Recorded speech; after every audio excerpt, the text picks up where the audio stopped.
അസ്സലാമു അലൈക്കും പ്രിയപ്പെട്ട മുഅ്മിനീങ്ങളെ. പ്രിയപ്പെട്ടവരെ, ജീവിത കഥയാണ്. നമ്മൾ ഒരുപാട് ജീവിത കഥകൾ നിങ്ങളുടെയൊക്കെ മുന്നിൽ എത്തിച്ചിട്ടുണ്ട്. ചിലരുടെയൊക്കെ കുടുംബത്തിൽ നമ്മൾ കയറി ചെന്നിട്ടുണ്ട് കഥയിലൂടെ. ആളുടെ പേരും ഊരും ഒന്നും പറയാതെ നിങ്ങളുടെയൊക്കെ മുന്നിലെത്തിക്കുന്ന ഓരോ കഥയും അത് എന്തിന് നിങ്ങളുടെ മുന്നിൽ എത്തിക്കുന്നു എന്ന് നിങ്ങൾക്ക് മനസ്സിലായിട്ടുണ്ടാകുമെന്ന് ഞാൻ വിചാരിക്കുന്നു. ചിലരുടെ ജീവിതത്തിൽ നിന്ന് നമുക്ക് എന്തൊക്കെയോ പഠിക്കാനുണ്ടാകും. ഒരാളുടെ ജീവിതത്തിൽ നിന്ന് നമുക്ക് അനുഭവങ്ങൾ ഉണ്ടാകും. ഇന്നെനിക്ക് പറയാനുള്ളത് പ്രവാസ ലോകത്തിൽ നിന്നും അവശനായി നാട്ടിലെത്തിയ ഈ ഒരു അബ്ദുൽ റഹീമിൻ്റെ കഥയാണ് എനിക്ക് നിങ്ങളോട് പറയാനുള്ളത്. അബ്ദുൽ റഹീമിൻ്റെ ആ ഒരു കുടുംബത്തിലേക്കാണ് നമ്മൾ ഇന്ന് കയറി ചെല്ലാൻ പോകുന്നത്. എല്ലാം തകർന്ന നിലയിൽ സൗദിയിൽ നിന്നും അബ്ദുൽ റഹീം നാട്ടിലെത്തിയിരിക്കുകയാണ്. ആ അബ്ദുൽ റഹീമിൻ്റെ സ്വപ്നത്തിലേക്കാണ് നമ്മൾ കയറി ചെല്ലാൻ പോകുന്നത്. ആ മനുഷ്യൻ എങ്ങനെയായിരിക്കും ജീവിച്ചിട്ടുണ്ടാവുക, എങ്ങനെയാണ് ഈ നിലയിലെത്തിയത്? ഇന്ന് അബ്ദുൽ റഹീം സൗദിയിൽ നിന്നും എത്തിയത് സാധാരണ പ്രവാസികൾ വരുന്നത് പോലെയല്ല. 3-4 ആൾക്കാർ താങ്ങിപ്പിടിച്ചാലേ അബ്ദുൽ റഹീമിനെ ഒരു സ്ഥലത്തേക്ക് എത്തിക്കാൻ പറ്റുകയുള്ളൂ. അബ്ദുൽ റഹീമിന് ഇന്ന് ഒന്ന് അനങ്ങാനോ ഒന്ന് ഉരിയാടാനോ കഴിയാത്ത അവസ്ഥയിലാണ്. ഇവിടുന്ന് പോയത് അങ്ങനെയൊന്നുമല്ല കേട്ടോ. ഏറെ സന്തോഷത്തിൽ ജീവിച്ച ഒരു കുടുംബമായിരുന്നു. കുടുംബത്തെ നന്നായി നോക്കുന്ന ഒരു മനുഷ്യനായിരുന്നു അബ്ദുൽ റഹീം. എല്ലാവരെയും പോലെ എൻ്റെ കുടുംബവും സന്തോഷത്തിൽ ജീവിക്കണം, ഒരു കുറവും അവർക്കുണ്ടാകാൻ പാടില്ല എന്ന് സ്വപ്നം കാണുന്ന ഒരു മനുഷ്യനാണ് അബ്ദുൽ റഹീം. നല്ലൊരു സന്തുഷ്ട കുടുംബം. അബ്ദുൽ റഹീമിൻ്റെ പെണ്ണാണ് പെണ്ണ്, അബ്ദുൽ റഹീമിൻ്റെ മക്കളാണ് മക്കൾ.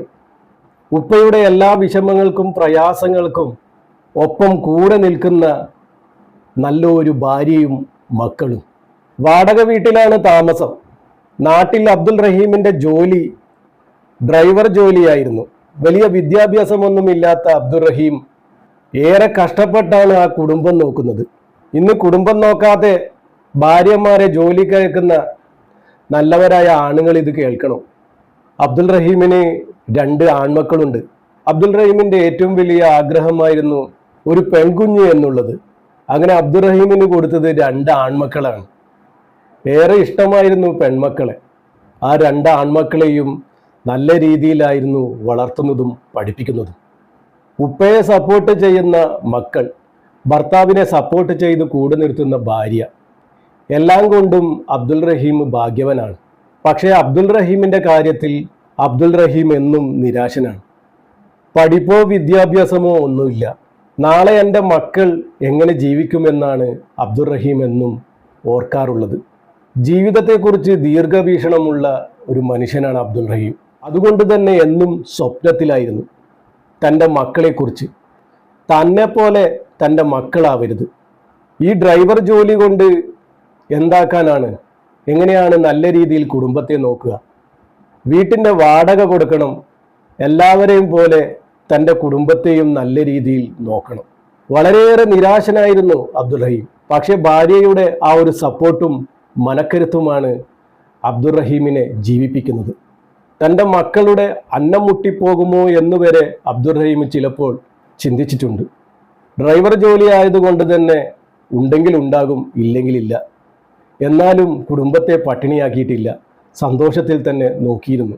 എല്ലാം ഭാര്യക്കറിയായിരുന്നു, മക്കൾക്കും അറിയാം. അതാണ് മക്കളും ഭാര്യയും. മക്കൾക്ക് ഇതുവരെ ഉപ്പ അത് വേണമെന്ന് പറയേണ്ട ആവശ്യം വന്നിട്ടുണ്ടായിട്ടില്ല. എല്ലാം കണ്ടറിഞ്ഞ് ചെയ്തു കൊടുക്കുന്ന ഉപ്പ അവരെ ഒരു വിഷമങ്ങളും പ്രയാസങ്ങളും അറിയിച്ചില്ല. പക്ഷേ എന്നാലും ഇടയ്ക്ക് ഉറങ്ങാൻ കിടക്കുമ്പോൾ ഭാര്യയോട് സ്വപ്നങ്ങളൊക്കെ പറയുമായിരുന്നു. എന്തുണ്ടെങ്കിലും അബ്ദുൽ റഹീം ഉറങ്ങാൻ കിടക്കുമ്പോൾ ഭാര്യയോട് പറയും. അത് വിഷമങ്ങളായാലും പ്രയാസമായാലും ഉറങ്ങാൻ കിടക്കുമ്പോൾ മാത്രമേ അബ്ദുൽ റഹീം ഭാര്യയോട് പറയാറുള്ളൂ. അങ്ങനെ കുറച്ച് നാളുകൾ കഴിഞ്ഞ് അബ്ദുൽ റഹീമിൻ്റെ ഭാര്യ വീണ്ടും ഗർഭിണിയായി. 3ാമതൊരു കുഞ്ഞിന് ജന്മം നൽകി. അബ്ദുൽ റഹീമിൻ്റെ ആഗ്രഹം പോലെ തന്നെ പടച്ച റബ്ബ് ഒരു പെൺകുഞ്ഞിനെ അബ്ദുൽ റഹീമിന് കൊടുത്തു. എന്തെന്നില്ലാത്ത സന്തോഷമായിരുന്നു, എന്തെന്നില്ലാത്ത ആനന്ദമായിരുന്നു അബ്ദുൽ റഹീമിന്. ഒരു ആൺകുഞ്ഞ് ജനിച്ചപ്പോഴേ വിചാരിച്ചതാണ് ഒരു പെൺകുഞ്ഞു കൂടി വേണമെന്ന്. അങ്ങനെ ഇപ്പോൾ 3 മക്കളായി, 2 ആൺകുട്ടിയും ഒരു പെണ്ണും. മുതിർന്ന മക്കൾക്ക് ലാളിച്ച് കൊഞ്ചിച്ച് നടക്കാൻ ഒരു കുഞ്ഞുവാവ ജനിച്ചു. മക്കൾ മൂന്നായതോടുകൂടി അബ്ദുൽ റഹീമിൻ്റെ ചിന്തകളും ജീവിതത്തെക്കുറിച്ചുള്ള വീക്ഷണവും കൂടി. അബ്ദുൽ റഹീമിൻ്റെ ഇനിയുള്ള ചിന്തയും ആഗ്രഹവും ഒന്നേ ഒന്നായിരുന്നു. ഇനി എൻ്റെ കുടുംബത്തിന് ഒരു വീടാണ് വേണ്ടത്, എങ്ങനെ ഉണ്ടാക്കും പടച്ചറബ്ബേ എന്ന് മാത്രമായിരുന്നു അബ്ദുൽ റഹീമിൻ്റെ മനസ്സിലുള്ള ചിന്ത.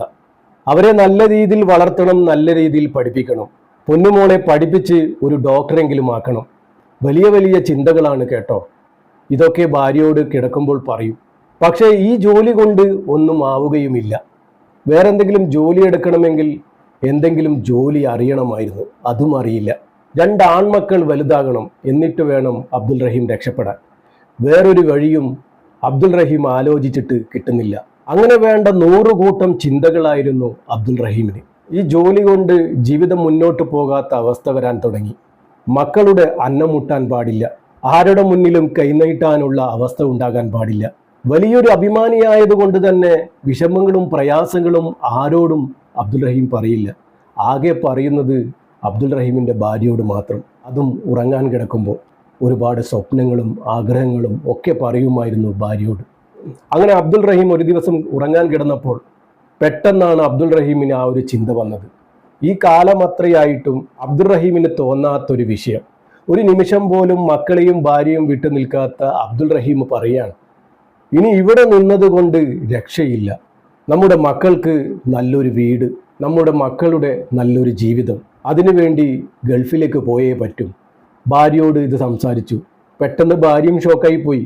പിന്നെ അധികം ചിന്തിച്ചിട്ട് ഒരു കാര്യവുമില്ല, ഒരു വഴിയുമില്ല. ഈ ജീവിതം അങ്ങോട്ട് മുന്നോട്ട് പോകണമെങ്കിൽ ഈ ഡ്രൈവർ ജോലി കൊണ്ടാവില്ല. അങ്ങനെ ഭാര്യയോട് സമ്മതം ചോദിച്ച് റഹീമിന് പരിചയമുള്ളവരോടൊക്കെ ചോദിക്കാൻ തുടങ്ങി, എനിക്ക് ഗൾഫിലേക്ക് ഒരു ജോലി ഉണ്ടാക്കി തരുമോ എന്ന് പല ആളുകളോടും പറഞ്ഞു വെച്ചു. അപ്പോൾ ആളുകളൊക്കെ ചോദിച്ചു, നിനക്ക് ഇപ്പോഴെന്താ ഇങ്ങനെ ഒരു തോന്നാൻ? ഭാര്യയും മക്കളും വിട്ടു നിൽക്കാത്ത ഒരാളല്ലേ നീ, ഇതുവരെ ഇതുപോലുള്ള കാര്യങ്ങൾ നീ പറഞ്ഞിട്ടില്ലല്ലോ. അപ്പോൾ അബ്ദുൽ റഹീം പറഞ്ഞു, ഓരോ പ്രവാസിയും പ്രവാസിയാകുന്നത് ഇങ്ങനെയാണെന്ന് എനിക്ക് ഇപ്പോൾ മനസ്സിലായി എന്ന്. അബ്ദുൽ റഹീം വിസക്ക് പറഞ്ഞു. അതിലൊരാൾ വിളിച്ചു പറഞ്ഞു, നിന്റെ വിസയൊക്കെ ശരിയായിട്ടുണ്ട് എന്ന്. പെട്ടെന്ന് അബ്ദുൽ റഹീം ഞെട്ടിപ്പോയി. ഭാര്യയും പൊന്നുമോളെ കൊഞ്ചിച്ച് കൊതി തീർന്നിട്ടില്ല. 1.5 വയസ്സാവുന്നേ ഉള്ളൂ. കളിയും ചിരിയും തുടങ്ങിയിട്ടേ ഉള്ളൂ പൊന്നുമോൾ. ആ പൊന്നുമോളെയും വിട്ടുപോകേണ്ടതാണ് ആദ്യം ഓർത്തത്. പിന്നെ അവർക്ക് വേണ്ടിയല്ലേ എന്ന് വിചാരിച്ച് മനസ്സിലൊരു സന്തോഷം കണ്ടെത്തുകയാണ്. അങ്ങനെ അബ്ദുൽ റഹീം ഗൾഫിലേക്ക് പോകാൻ തയ്യാറായി. പോകുന്ന അന്ന് രാത്രി ഭാര്യയോട് ഒരുപാട് കഥകളും ഒരുപാട് സ്വപ്നങ്ങളും ഇനിയുള്ള ജീവിതത്തെക്കുറിച്ചുള്ള ഒരുപാട് സ്വപ്നങ്ങൾ ഭാര്യയുമായി പങ്കുവച്ചു. അന്ന് രാത്രി നേരം പുലരുവോളം ഇവരുറങ്ങിയില്ല. ഭാര്യയോട് പറയാണ്, നമ്മളിനി കാണുന്നത് നമുക്ക് സ്വന്തമായി ഒരു വീടായതിനു ശേഷമായിരിക്കും നമ്മളിനി കാണുന്നത് എന്ന്. അങ്ങനെ ഒരുപാട് ആഗ്രഹങ്ങൾ കൊടുത്തു തൻ്റെ ഭാര്യയ്ക്ക്. രാവിലെ പുലർച്ചെ സ്വന്തമായി ബാത്റൂമിൽ പൊട്ടിക്കരഞ്ഞ് പുറത്തേക്ക് വന്ന് പുഞ്ചിരിച്ചുകൊണ്ട് തൻ്റെ കുടുംബത്തെ സന്തോഷിപ്പിച്ച് സലാം ചൊല്ലി അങ്ങ് പ്രവാസ ലോകത്തേക്ക് യാത്രയായി. ഹൃദയത്തിൽ വല്ലാത്ത നൊമ്പരമായിരുന്നു. ഇഷ്ടം കൊണ്ടൊന്നും പോകുന്നതല്ല, കുടുംബത്തിൻ്റെ സന്തോഷത്തിനും ആ കുടുംബത്തിൻ്റെ ജീവിതത്തിനും വേണ്ടി. അങ്ങനെ അബ്ദുൽ റഹീം സൗദിയിലെത്തി. അബ്ദുൽ റഹീമിന് അറിയാവുന്ന ജോലി തന്നെ അബ്ദുൽ റഹീമിന് കിട്ടി. നാട്ടിലെ ഡ്രൈവർ ഇന്ന് സൗദിയിലെ ഡ്രൈവറായി. ചെന്ന ആദ്യ മാസം തന്നെ ആരോടൊക്കെയോ കടം വാങ്ങി കുടുംബത്തിലേക്ക് പൈസ അയച്ചു കൊടുത്തു ചെലവിന് വേണ്ടി. ഒരു കുടുംബനാഥൻ്റെ ദീർഘവീക്ഷണം നിങ്ങളൊന്ന് നോക്കണം. മനസ്സ് മുഴുവൻ ആ കുടുംബത്തിൽ തന്നെയാണുള്ളത്. ഇയാൾ എത്ര നാൾ ഇവിടെ കഴിയും? 24 മണിക്കൂറും ചിന്ത നാട്ടിലായിരുന്നു അബ്ദുൽ റഹീമിന്. ദിവസം 2 പ്രാവശ്യം നാട്ടിലേക്ക് വിളിക്കും. ഒരു സ്വപ്നജീവിയായി പ്രവാസ ലോകത്ത് ജീവിക്കാൻ തുടങ്ങി. 6 മാസമായി. കുറേശ്ശെ കടങ്ങളൊക്കെ വീടി വരികയായിരുന്നു. അതിനിടക്കാണ് അതിദാരുണമായ ആ ഒരു സംഭവം ഉണ്ടാകുന്നത്. വണ്ടിയുമായി പോകുന്ന അബ്ദുൽ റഹീമിന് ഒരു ആക്സിഡൻ്റ് ഉണ്ടായി. ആ ഒരു ആക്സിഡൻറ്റിൽ ദേഹമാകെ ചതവും ഒടിവുകളുമായി. വലിയ പരിക്കുകളോടെ ആശുപത്രിയിലായി അബ്ദുൽ റഹീം. ഇടിയുടെ ആഘാതത്തിൽ അബ്ദുൽ റഹീമിനെല്ലാം നഷ്ടമായി. ദിവസം കഴിയുന്തോറും അബ്ദുൽ റഹീമിൻ്റെ ഓർമ്മകളൊക്കെ നഷ്ടപ്പെട്ടു. കൈയും കാലും ചലിക്കാതെയായി. സംസാരശേഷിയും നഷ്ടപ്പെട്ടു. ഇതറിയുമ്പോഴുള്ള ആ ഒരു കുടുംബത്തിൻ്റെ അവസ്ഥ ഞാൻ നിങ്ങളോട് പറഞ്ഞു തരേണ്ടതില്ലല്ലോ. മരിച്ച വീട് പോലെയായി ആ കുടുംബം. കുടുംബത്തിൻ്റെ നല്ല ജീവിതത്തിന് വേണ്ടി പോയതായിരുന്നു ആ മനുഷ്യൻ. എന്തൊക്കെ ആഗ്രഹങ്ങളായിരുന്നു. ഇനി അബ്ദുൽ റഹീമിന് ഒന്ന് സംസാരിക്കാനോ ആളെ തിരിച്ചറിയാനോ ഒന്ന് അനങ്ങാനോ ഒന്ന് തിരിയാനോ സാധിക്കുകയില്ല. ആ മനുഷ്യൻ കോമയിലായിപ്പോയി ആ ഇടിയുടെ ആഘാതത്തിൽ. സുബ്ഹാനല്ലാഹ്. ഒരുപാട് മാസങ്ങൾ സൗദിയിലെ ആശുപത്രിയിൽ കഴിഞ്ഞു. അവസാനം KMCCയുടെ നേതൃത്വത്തിൽ റഹീമിനെ നാട്ടിലേക്ക് എത്തിച്ചു. ആ കുടുംബത്തിലേക്ക് റഹീം കടന്നു വരുമ്പോൾ ഉണ്ടാകുന്ന അവസ്ഥ ഞാൻ നിങ്ങളെ വിവരിക്കുന്നില്ല. ഞാൻ ഇത്രത്തോളം കഥ പറഞ്ഞപ്പോൾ തന്നെ നിങ്ങൾ ആ കുടുംബത്തിലെ ഒരു അംഗമായി മാറിയിട്ടുണ്ടാകും. ആ കുടുംബത്തെ നിങ്ങൾ മനസ്സിൽ കണ്ടിട്ടുണ്ടാകും, ആ 3 മക്കളെയും ഭാര്യയെയും റഹീമിനെയും. അപ്പോൾ ആ ഒരു കുടുംബത്തിൻ്റെ അവസ്ഥ കൂടുതൽ ഞാൻ നിങ്ങളോട് പറയുന്നില്ല. പ്രവാസ ലോകത്തേക്ക് പോകുന്ന അന്നേ ദിവസത്തെ ആ രാത്രി പറഞ്ഞ വാക്കുകളൊക്കെ ആ ഭാര്യയുടെ മനസ്സിൽ നിന്നും വിങ്ങിപ്പൊട്ടുകയാണ്. നമ്മുടെ നല്ലൊരു ജീവിതത്തിന് വേണ്ടിയാണ് ആ മനുഷ്യൻ പ്രവാസ ലോകത്തേക്ക് പോയത്. അവസാനം ആ മനുഷ്യൻ്റെ ജീവിതം തന്നെ ഇല്ലാതായ അവസ്ഥയിലാണ്. ആരെയും തിരിച്ചറിയാൻ പറ്റുന്നില്ല. എൻ്റെ റഹീംക എന്ന് വിളിച്ച് പൊട്ടിക്കരിയുന്ന ഭാര്യ കരയുകയാണോ ചിരിക്കുകയാണോ, ഇതെൻ്റെ ഭാര്യയാണോ ഇതെൻ്റെ മക്കളാണോ എന്നറിയാൻ പറ്റാത്ത മനുഷ്യൻ. അങ്ങനെ ഒരു അവസ്ഥയിലായിരിക്കുന്നു നമ്മുടെ റഹീം. പക്ഷേ നമുക്കൊരു വിഷമമുണ്ടാകുമ്പോൾ അതിനൊരു മറുവശവും ഉണ്ടാകും. റഹീമിൻ്റെ ഏറ്റവും വലിയ ആഗ്രഹമായിരുന്നു സ്വന്തം ഒരു വീട്, മക്കൾക്ക് നല്ലൊരു ജീവിതം. ചില വിഷമങ്ങൾ, ചില പ്രയാസങ്ങൾ പടച്ചറബ്ബ് നമുക്ക് തരുന്നത് ചിലത് മുന്നിൽ കണ്ടിട്ടായിരിക്കും. പക്ഷെ അതൊന്നും അനുഭവിക്കാനോ മനസ്സിലാക്കാനോ റഹീമിന് പറ്റുന്നില്ല എങ്കിലും റഹീമിൻ്റെ ആഗ്രഹം പടച്ചറബ്ബ് സാധിച്ചു കൊടുത്തു. റഹീമിലൂടെ തന്നെ റഹീമിൻ്റെ ആഗ്രഹങ്ങളും സ്വപ്നങ്ങളും പടച്ചറബ്ബ് സാധിച്ചു കൊടുക്കുകയാണ്. KMCC പ്രവർത്തകരും നല്ലവരായ നാട്ടുകാരും പല ചാരിറ്റി പ്രവർത്തകരുടെയും ഇടപെടൽ, റഹീമിൻ്റെ കുടുംബത്തിന് വേണ്ടിയുള്ള എല്ലാ സഹായങ്ങളും വിചാരിച്ചതിലും തുക അവർക്ക് ലഭിച്ചു. നാളെ മക്കളുടെ ഭാവിയും സുരക്ഷിതം. റഹീമിനെ ചികിത്സിച്ചതുകൊണ്ട് യാതൊരു കാര്യവുമില്ല. പഴയ കാലങ്ങളൊന്നും മറക്കുന്നവളല്ല റഹീമിൻ്റെ ഭാര്യ. അതാണ് ഞാൻ പറഞ്ഞത്, റഹീമിൻ്റെ പെണ്ണാണ് പെണ്ണ്, റഹീമിൻ്റെ മക്കളാണ് മക്കൾ. ഞാൻ എവിടെയാണ് ഉള്ളതെന്ന് പോലും അറിയാതെ അവശ നിലയിൽ കഴിയുന്ന റഹീമിൻ്റെ അവസ്ഥ വല്ലാത്തൊരവസ്ഥ തന്നെയാണ്. റഹീം ചിലപ്പോൾ അധ്വാനിച്ചാലും ഉണ്ടാക്കാൻ പറ്റാത്തതായിരിക്കും വീടും ഇതുപോലുള്ള ഒരു ജീവിതം. ഇത് കണ്ടറിഞ്ഞ് പടച്ചവൻ ചെയ്തു കൊടുത്തതായിരിക്കാം ചിലപ്പോൾ ഇങ്ങനൊരവസ്ഥ. ഇപ്പോൾ കുറച്ചു നേരമെങ്കിലും നിങ്ങൾക്ക് ആ റഹീമിനെയും കുടുംബത്തെയും കാണാൻ പറ്റിയിട്ടുണ്ടാകും അല്ലേ? അങ്ങനെ ഒരുപാട് ആളുകളുടെ ജീവിതത്തിലേക്ക് കയറി ചെന്നിട്ടുണ്ട്. ഇന്നും ആ കുടുംബം അവിടെ ജീവിക്കുന്നുണ്ട്. മിണ്ടാനോ ഉരിയാടാനോ കഴിഞ്ഞില്ലെങ്കിലും താൻ വിചാരിച്ചതുപോലെ, തൻ്റെ സ്വപ്നം പോലെ തൻ്റെ ലക്ഷ്യം സാധിച്ചു കഴിഞ്ഞു. ആ കുടുംബത്തെ വിട്ടു നിൽക്കാൻ റഹീമിനാവില്ല. പടച്ചറബ്ബ് അത് നോക്കിക്കണ്ടു. വേറൊരു വഴിയില്ല, അതായിരിക്കാം.